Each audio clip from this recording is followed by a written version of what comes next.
Hello అండి, నమస్తే. Welcome to my channel women@housewifewife. First of all thank you so much అండి. నిన్న నేను అప్లోడ్ చేసిన ఇంట్రడక్షన్ వీడియోకి 25 వరకు వ్యూస్ వచ్చాయి. Thank you so much for seeing that. ఈ వ్యూస్ తక్కువ అయినా కూడా కొంచెం ఎంకరేజ్మెంట్గా అనిపిస్తుంది. ఫస్ట్ స్టార్టింగ్ ఛానల్ కదా, కాస్త ఎంకరేజ్మెంట్గా అనిపిస్తుంది. ఈరోజు మన టాపిక్ వచ్చేసి, మీరు థంబ్నెయిల్ చూసే ఉంటారు కదా, పేరెంటింగ్ అండ్ చిల్డ్రన్ కౌన్సిలింగ్ అనేది అవసరమా? ఈ టాపిక్ నేను ఎందుకు సెలెక్ట్ చేసుకున్నానంటే, మనం యూట్యూబ్లో చూస్తూనే ఉంటాం. మనం యూట్యూబ్ ఓపెన్ చేస్తే ఎక్కువగా పేరెంటింగ్ టిప్స్ అని, పేరెంటింగ్ టిప్స్. మీరు ఒకవేళ సెషన్స్ అటెండ్ అవ్వాలనుకుంటే ఈ ఇక్కడ ఈ నెంబర్కి కాల్ చేయండి, ఎన్రోల్ చేసుకోండి, అటెండ్ అవ్వండి అని అది చూస్తూనే ఉంటాము. న్యూస్ పేపర్లో కూడా కొన్ని యాడ్స్ చూస్తూనే ఉంటాము. సో అలా నాకు అది ఆలోచిస్తున్నప్పుడు మా పిల్లలు ఇంట్లోనే ఉంటున్నారు ఒక 3-4 డేస్ నుండి. పిల్లలు ఇంట్లో ఉంటే ఎలా ఉంటుందో అల్లరి మీకు తెలుసు. అప్పుడు నాకు కొంచెం కోరిలేట్ అయింది. ఓకే, పిల్లలు ఇంట్లో ఉంటే అల్లరి బాగా చేస్తారు, ఈ పేరెంటింగ్ టిప్స్ ఇదేంటి, దానికి ఏమైనా రిలేషన్ ఉందా అని చెప్పి ఆలోచించుకుంటూ నేను ఇది ఒక వీడియో అనేది మీ ముందుకు తీసుకురావాలనుకుంటున్నాను. నార్మల్గా చూస్తే మనం ఈ హౌస్ వైఫ్స్ ఎక్కువ, ఇప్పుడు ఉన్న వాళ్ళు ఎక్కువ 90s కిడ్స్ ఉంటారండి. మనము పెరగడానికి, మనల్ని గ్రో చేయడానికైనా, మనం చదివించడానికైనా మన పేరెంట్స్ ఎలాంటి కౌన్సిలింగ్స్ తీసుకున్నారు, ఎలాంటి కోచింగ్కి అటెండ్ అయ్యారు, ఎలాంటి ఏమైనా కౌన్సిలింగ్స్ లేకపోతే సెషన్స్ అటెండ్ అయ్యారు, ఇవైతే అవి లేవు, అప్పట్లో ఏమీ లేవు. బట్ ఇప్పుడు ఎందుకు వస్తున్నాయి ఇవన్నీ జరుగుతున్నవి. పేరెంటింగ్ కోచెస్, ఇలాంటి పేరెంటింగ్ కోచ్ అనేది ఒక కోర్స్ ఉంది. ఆ కోర్స్ని డిజైన్ చేస్తూ దాన్ని చేసి ఇలా మారుస్తున్నారు. ఓకే, మంచి విషయమే. సొసైటీలో ఒక చేంజ్ తీసుకురావడానికి తీసుకొస్తున్నారు, అది మంచి విషయమే. బట్ ఈ కోచింగ్స్ అనేది ఎందుకు వస్తున్నాయి, ఎందుకు అవుతున్నాయి, ఇవన్నీ కూడా నాకు ఒక ఐడియా, నేను ఆలోచించినప్పుడు నాకు ఒక ఇందులోంచి ఒక థాట్ వచ్చింది. అది మీతో షేర్ చేసుకోవాలనుకుంటున్నాను. మనం నార్మల్గా కౌన్సిలింగ్ అయినా ఈ సెషన్స్కి అయినా ఎందుకు అటెండ్ అవుతామండి? పిల్లల మీద మనకు కొన్ని కంప్లైంట్స్ ఉంటాయి. అవేంటి? సరిగ్గా ఫుడ్ తినట్లేరండి, మేము ఎంత మంచి ఫుడ్ చేసి పెట్టినా కూడా తినట్లేరు, సాటిస్ఫై అవ్వరు, హోంవర్క్స్ కంప్లీట్ చేసుకోరు, ఇన్కంప్లీట్ పెడతారు, చదవరు, రాయరు. ఇంకొకటి క్లాస్లో టాపర్గా రావట్లేదు, ఫస్ట్ ర్యాంక్ రావట్లేదు, 90% రావట్లేదు. ఇవన్నీ కూడా పేరెంట్స్ సైడ్ నుండి ఉన్న కంప్లైంట్స్. ఈ కంప్లైంట్స్ని తీసుకెళ్ళి పేరెంటింగ్ కోచ్ అని, లేకపోతే కౌన్సిలింగ్ అని మనం తీసుకెళ్ళి వాళ్ళతో చెప్పడము, లేకపోతే ఇంకా కొంచెం మరీ ఘోరం అండి. కొంతమంది అయితే డాక్టర్స్ దగ్గరికి తీసుకెళ్తారు. ఫుడ్ బాగా తినట్లేడు, వీక్ అయిపోతున్నాడు, పర్సనాలిటీ తక్కువ ఉంది, బాగా ఫుడ్ తినాలంటే ఏం చేయాలి, నేను అన్నీ చేసి పెడుతున్నాను, అయినా కూడా తినట్లేడు, మా ఫాల్ట్ ఏం లేదు, ఎందుకు పిల్లలు ఇలా ఉంటున్నారు. కొంతమంది అయితే హైపర్ యాక్టివ్గా ఉన్నాడని చెప్పి డాక్టర్ దగ్గర తీసుకెళ్తారు. కొంతమంది యాక్టివ్గా ఉండట్లేదు అని చెప్పి డాక్టర్ దగ్గర తీసుకెళ్తారు. ఇదైతే టూ మచ్ అండి. నేను కూడా ఫుడ్ చేసి పెడతాను, నాకు అలాంటి కంప్లైంట్స్ ఉన్నాయి, పిల్లల సైడ్ నుంచి ఉన్నాయి. నాకు పిల్లల మీద కంప్లైంట్స్ ఉంటాయి, పిల్లలకు కూడా మన మీద కంప్లైంట్స్ ఉంటాయి.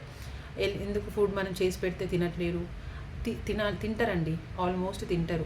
హౌస్ వైఫ్స్కి తెలిసే ఉంటుంది, చేసి పెడితే తింటారు పిల్లలు. బట్ ఇప్పుడు మన మెనూ ఎలా ఉంటుంది? నార్మల్గా నా విషయానికి వస్తే, morning breakfast, afternoon lunch, evening snacks, night dinner, almost అందరిది కూడా ఇదే ఉంటుంది. 4 times పిల్లలకి ఇష్టం లేనిది పెడితే పిల్లలు ఎలా తింటారండి? మనం ఏదో ఒక దగ్గర కాంప్రమైజ్ అవ్వాలి. ఐదర్ టూ ఫుడ్స్ అనేవి 2 times అనేవి వాళ్ళకి ఇష్టం ఉన్నవి పెట్టాలి, ఇంకొక 2 times హెల్తీ ఫుడ్ పెట్టాలి. హెల్తీ ఫుడ్ అంటే వాళ్ళకి ఇష్టం ఉన్నాయంటే మోస్ట్లీ జంక్ ఉంటుంది. ఆ జంక్ని మనం హెల్తీగా ఎలా చేసుకోవాలి? ఫర్ ఎగ్జాంపుల్, ఏదైనా స్నాక్స్ చేస్తున్నప్పుడు మైదా యూజ్ చేసే స్నాక్స్లో వీట్ ఆటా యూజ్ చేయడం, షుగర్ యూజ్ చేసే ప్లేస్లో బెల్లం యూజ్ చేయడం, ఇలాంటి చిన్న చిన్న చేంజెస్ చేసుకుంటూ హెల్తీగా చేసి పెడితే తింటారు. మనము పిల్లల మీద కంప్లైంట్స్ ఎప్పుడు ఉండే కంప్లైంట్సే ఉంటాయి. పిల్లలకి కూడా మన మీద కంప్లైంట్స్ ఉంటాయండి. పిల్లలకి ఏముంటాయి కంప్లైంట్స్? మన మీద మా ఫాదర్ అండ్ మదర్ మాకు టైం ఇవ్వట్లేదు, అటెన్షన్ ఇవ్వట్లేరు, ఇంకొకటి మమ్మల్ని బయటకు తీసుకెళ్ళట్లేరు, ఏదో ఒకటి సాటిస్ఫాక్షన్ ఉండదు పిల్లలకి, ఏదో ఒక విధంగా డిస్సాటిస్ఫాక్షన్తో ఉంటారు. ఎలా? ఇప్పుడు టైం ఇవ్వట్లేరు అని అంటే వర్కింగ్ మామ్స్కి, ఫాదర్స్కి కష్టమే అండి. వర్కింగ్ మామ్స్ అయితే వాళ్ళ బిజీ షెడ్యూల్లో, కొంతమంది అయితే ఇంకా పిల్లల్ని దగ్గర పెట్టుకునే సిచ్యువేషన్ కూడా లేకుంటే వాళ్ళ ఇన్లాస్ దగ్గరనో, వాళ్ళ అమ్మ వాళ్ళ దగ్గరనో ఎక్కడో ఒక దగ్గర పెట్టి పిల్లల్ని చదివించుకుంటుంటారు. హౌస్ వైఫ్స్ కంటే ఇస్తుంటారండి మోస్ట్లీ. బట్ మనం ఎంతవరకు వాళ్ళు ఇప్పుడు ఫర్ ఎగ్జాంపుల్ మా బాబు ఉన్నాడు, స్కూల్ నుంచి వచ్చిన తర్వాత ఏదో చెప్పడానికి ట్రై చేస్తుంటాడు. స్కూల్లో జరిగిన విషయాలు, యాక్టివిటీస్ అయినా ఫస్ట్ నేనే అడుగుతా అండి, ఈరోజు ఏం జరిగింది, ఏమేమి క్లాసెస్ జరిగాయి, ఎంతమంది యాబ్సెంట్ అయ్యారు, ఎంతమంది ప్రెజెంట్ అయ్యారు, అన్ని క్లాసెస్ జరిగాయా, అందరు టీచర్స్ అటెండ్ అయ్యారా అని నేనే అడుగుతా. నేను ఫస్ట్ ఇంటరాక్షన్ అనేది స్టార్ట్ చేసుకుంటా. అంటే మూడీగా ఉన్నాడా అబ్జర్వ్ చేసుకుంటా, మూడీగా ఉన్నాడా, యాక్టివ్గా ఉన్నాడా, డల్గా ఉంటే ఏమన్నా జరిగిందా స్కూల్లో అని చెప్పి ఫస్ట్ ఇంటరాక్షన్ నేను స్టార్ట్ చేసుకుంటా. తర్వాత తన అటెన్షన్ని నా వైపు మార్చుకుంటా. తను ఏదో ఒకటి చెప్పడానికి ట్రై చేస్తుంటాడు, నేను ఓకే సో అండ్ సో ఇది జరిగింది, మా మధ్యలో డిస్కషన్ అనేది జరుగుతుంది. అప్పుడు మా కన్వర్జేషన్ అనేది బిల్డ్ అవుతుంది. సో వాడు హ్యాపీగా నెక్స్ట్ వన్ పని వాడు చేసుకుంటాడు, హోంవర్క్ చేసుకుంటాడు, కిందికి వెళ్ళి ఆడుకుంటాడు, ఇలాంటివి కొన్ని చేస్తారు. బట్ కొంతమంది పేరెంట్స్ వెళ్ళు తర్వాత వింటాను వెళ్ళు అని కసురుకోవడము, తర్వాత చేస్తాను వెళ్ళమ్మా నువ్వు, ఏదో ఒకటి మనం వాళ్ళకి అటెన్షన్ ఇవ్వం, టైం ఇవ్వం. వాళ్ళు ఏదో చెప్తుంటే మనం ఏదో బిజీగా ఉన్నట్లు, ఇప్పుడు చెప్పకు నాకు పని ఉంది అది ఇది అంటుంటాం. బట్ వాళ్ళకి కూడా అనిపిస్తుంది కదా, అది వాళ్ళకి మన మీద ఉంటే కంప్లైంట్, మా పేరెంట్స్ ఇలా, మా పేరెంట్స్ అలా అని చెప్పి. మన ముందు పేరెంట్స్ ఇలా పిల్లలు మన ముందు మాట్లాడారు మన మీద కంప్లైంట్స్. బట్ ఫ్రెండ్స్ సర్కిల్ ఉంటుందండి వాళ్ళకు కూడా ఒకటి. నాకు ఈ మధ్య తెలిసింది, ఇవన్నీ కూడా నాకు తెలిసిన విషయాలు అని నాకున్న థాట్స్ ఇవి మీతో షేర్ చేస్తున్నా. నాకు ఈ మధ్య తెలిసింది ఏంటంటే, పిల్లలకి ఒక ఫ్రెండ్స్ సర్కిల్ ఉంటుంది. మా బాబు మా పాప కిందికి వెళ్ళి ఆడుకుంటారు. మేము ఉండేది ఒక సొసైటీ, ఇక్కడ కిందలో ఫ్రెండ్స్ ఉన్నారు, వాళ్ళకి కిందికి వెళ్ళి ఆడుకుంటారు.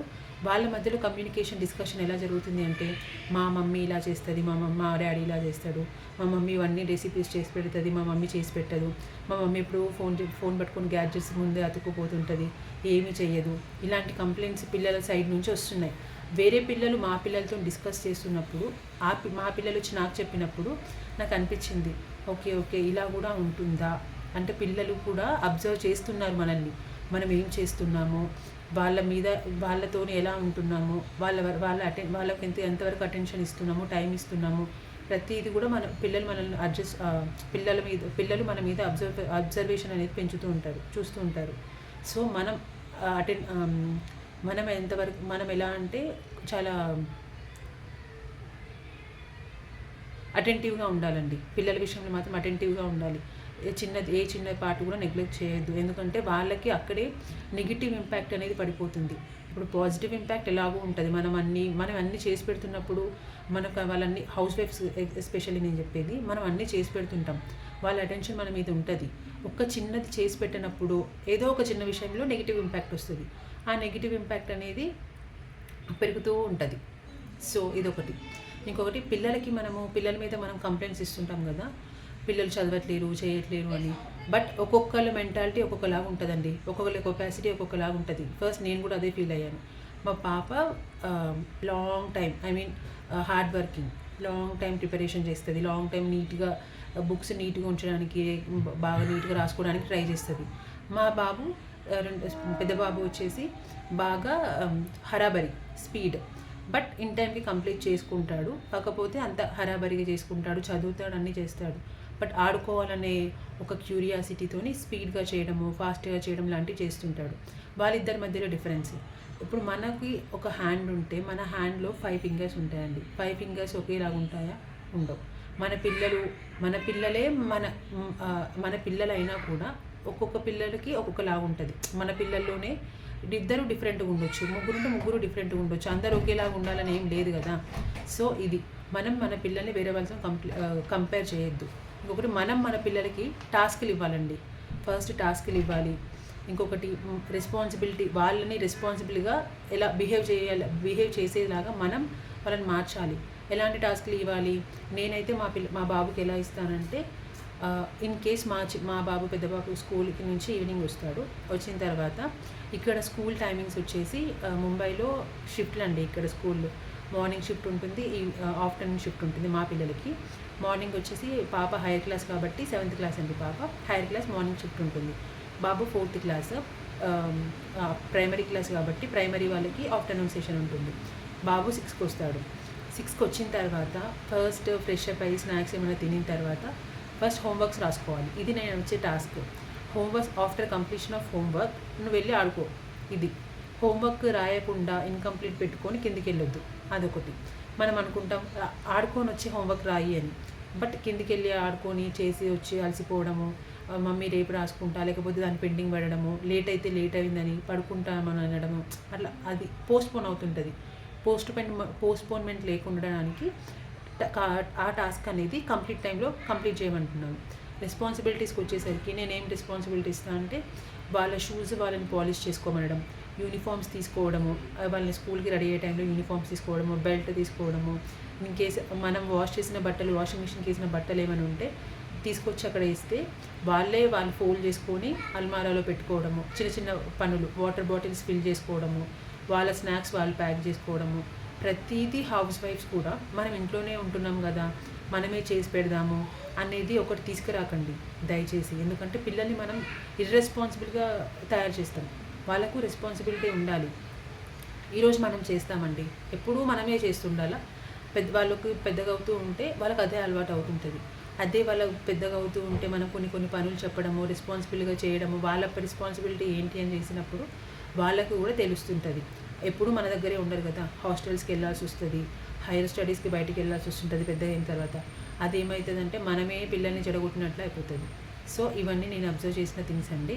ఇంకొకటి కౌన్సిలింగ్, కోచింగ్, ఏదో టిప్స్ అని అంటారు కదా, పిల్లల్ని తీసుకెళ్ళి లేకపోతే మనం వెళ్ళి కౌన్సిలర్స్ దగ్గరికి పేరెంటింగ్ కౌన్సిలింగ్ అని చెప్పి వెళ్ళేసి వినడము, చేయడము అనేది తీసుకొచ్చి పిల్లల మీద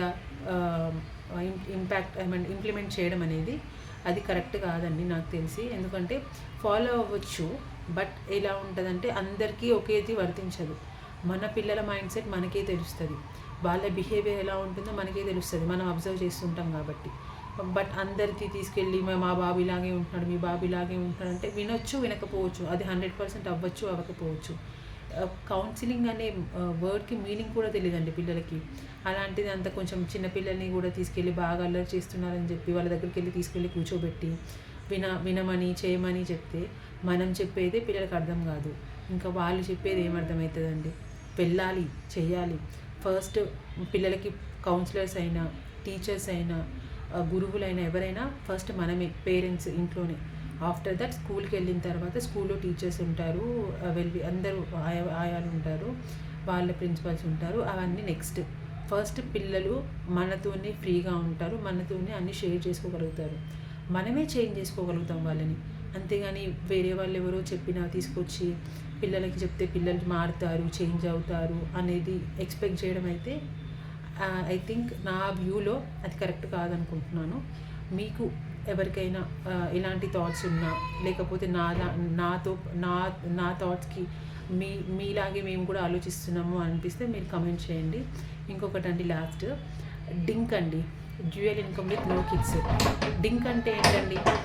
ఆ ఇన్కమ్, డ్యూయల్ ఇన్కమ్ని మా బాబు డిస్టర్బ్ చేస్తున్నాడు. డింక్ అంటే ఏంటి? Dual income with no kids కదా. డ్యూయల్ ఇన్కమ్ని ఏం చేస్తారండి కిడ్స్ లేకుండా? మనం స్పెండ్ చేయాలనుకునేది కిడ్స్కే, మనం ఏదైనా తీసుకోవాలనుకున్నా కూడా కిడ్స్ ఉంటేనే కదా మనం ఏదైనా చేస్తాం, ఎంజాయ్ చేస్తాం, ఏదైనా చేస్తాం. అలాంటిది ఇన్కమ్ చేసుకొని, అంత ఇన్కమ్ చేసుకొని సంపాదించుకొని లాస్ట్కి ఏం చేస్తాం? పిల్లలు లేకపోతే ఏం చేస్తామండి? పిల్లలు ఉంటేనే కదా ఏదైనా చేయడానికి, బయటికి వెళ్ళడానికి, లేకపోతే ఎంజాయ్ చేయడానికి ఏదైనా. అంటే ఇది నా ఒపీనియన్ అండి.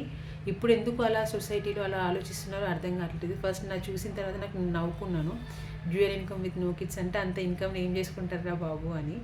తర్వాత అనిపించింది ఇదొక పిచ్చిలాగా తయారవుతుంది అని. సో ఎవరైనా మన వీడియోస్, ఇప్పుడు ఇది ఫస్ట్ స్టార్టింగ్ ఛానల్ కాబట్టి ఇప్పుడే ఎవరు చూడరు, మేబీ తర్వాత సర్క్యులేట్ అవుతున్నప్పుడు చూడండి. నేను ఈ రీసెంట్గా ఒక గైనకాలజిస్ట్ వీడియో చూశానండి. ఇలాంటి టాపిక్తోనే డింక్ అనే కపుల్ ఎవరైతే ఉన్నారో ఆ కపుల్ ఆ గైనిక్ డాక్టర్ దగ్గరికి వెళ్ళి, మాకు పిల్లలు లేకుండా, అసలు పిల్లలు లేరు, ఫస్ట్ థింగ్ పిల్లలు ఉండొద్దు, అండ్ ఇంకా అసలు అవసరమే లేదు, మాకు ఫ్యామిలీ ప్లానింగ్ చేయండి అని చెప్పి సజెషన్ కోసం వెళ్ళి చేయించుకుంటానన్న ప్రొసీజర్కి ఫాలో అవుతామని చెప్పి వాళ్ళ దగ్గర అపాయింట్మెంట్ తీసుకొని వెళ్ళారు. సో మేడం ఏం చెప్పారు, గైనిక్ డాక్టర్, వాళ్ళకి తెలిసి ఉంటుంది కదా అవేర్నెస్, ఇప్పుడు మీకు ప్రజెంట్ అవసరం లేకపోవచ్చు, బట్ ఫ్యూచర్లో ఇన్ కేస్ మీరు ఒకవేళ మైండ్ చేంజ్ చేసుకొని మారి మీకు కావాలి అనుకున్నప్పుడు వచ్చినప్పుడు మళ్ళీ మీకు ఇప్పుడే family planning, complete family planning అనేది కరెక్ట్ కాదు, పార్షియల్గా ఉంటుంది కదండి, మీకు అందరికీ తెలిసే ఉంటుంది, హౌస్ వైఫ్కి తెలుసు, అందరికీ తెలిసే ఉంటుంది. పార్షియల్గా ఫ్యామిలీ ప్లానింగ్ అనేది కంట్రోల్ చేసుకోవడానికి మనకు కొన్ని స్టెప్స్ ఉన్నాయి, కొన్ని ప్రొసీజర్స్ ఉన్నాయి. అది ఫాలో అవ్వండి అని చెప్పి మేడమే సజెస్ట్ చేసి మేడం ఆ ప్రొసీజర్ని చేశారు.